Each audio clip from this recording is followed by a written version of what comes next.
Hier, je vous avais dit que nous irions à Barbizon, alors allons-y.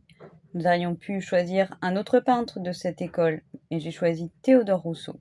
Il est né en 1812 à Paris, dans une famille de marchands, mais initié à la peinture du côté maternel. Il a effectué son apprentissage auprès d'un paysagiste, mais c'est surtout en voyageant et à la découverte de la forêt. Déjà petit, il avait été fasciné par un voyage dans les Vosges avec son père.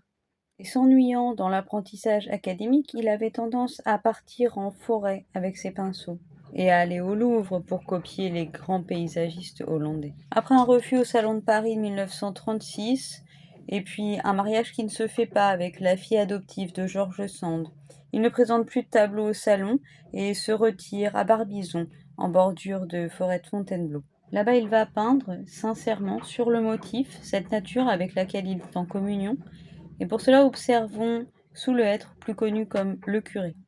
Les peintres de l'école de Barbizon, qui n'est pas une école à proprement parler, il n'y a pas de doctrine, de chef de file, mettent la nature au-dessus de tout, une forme de panthéisme, voir Dieu dans la nature. Ces valeurs seraient bien supérieures à celles dévoyées de la vie en société. Vivre là, c'est trouver la plénitude dans le grandiose de la nature.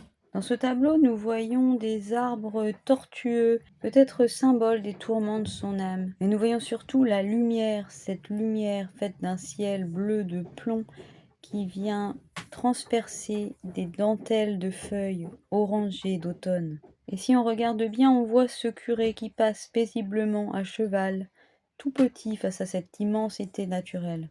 Tout ici est transition, le jour qui décline, les saisons qui avancent, et ce curé silencieux, tout comme la spiritualité que nous inspire ce tableau.